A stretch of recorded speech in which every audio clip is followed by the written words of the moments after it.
ये social media का परिणाम रहा है कि चलती ट्रेन में निर्दोष मुस्लिम बुजुर्ग को गोमांस रखने के शक में खुद ही पुलिस और खुद ही जज बनकर मारने वाले तीनों आरोपियों को बिल्कुल हल्की धाराएं लगाकर पुलिस ने कोर्ट के सामने पेश किया और उसी दिन 15,000 के मुचलके पर कोर्ट ने उन्हें जमानत दे दी थी।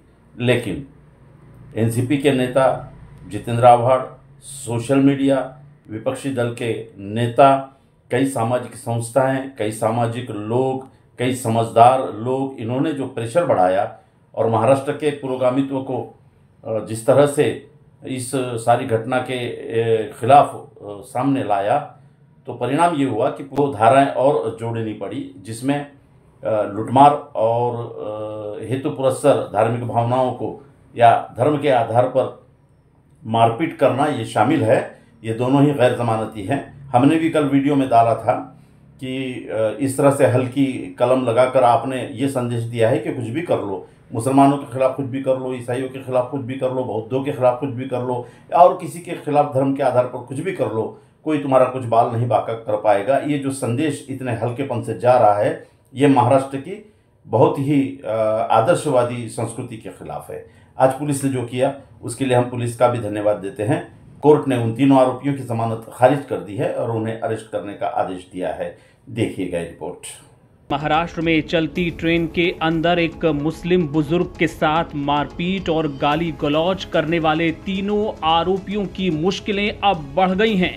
इसके पहले कोर्ट ने उन्हें पहले ही दिन जमानत पर रिहा करने का आदेश दिया था। 15,000 रुपए की जमानत पर तीनों को रिहा कर दिया गया था, लेकिन अब इस मामले में तीनों को फिर से गिरफ्तार करने का आदेश जारी हो गया है। अदालत में आरोपियों पर बहुत ही हल्की धाराएं लगाई गई थी और इस मामले के सामने आने के बाद पुलिस से ये मांग की गई थी कि कड़ी धाराएं इस मामले में जोड़ी जाएं और इस मामले में न सिर्फ विपक्षी दल बल्कि सोशल मीडिया पर भी काफी बवाल मचा, जिसके बाद जिसका असर ये हुआ कि पुलिस ने इस मामले में धाराएं अब बढ़ा दी हैं। 2 धाराएं इसमें और जोड़ी गई हैं।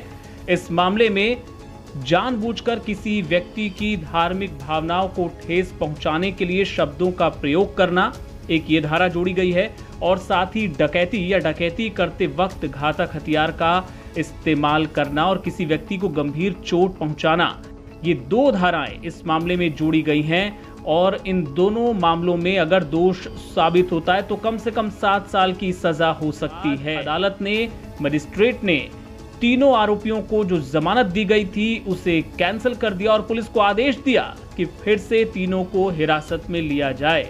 इस बारे में जो आदेश जारी हुआ है ये उसकी एक कॉपी है जो आपको हम दिखा रहे हैं।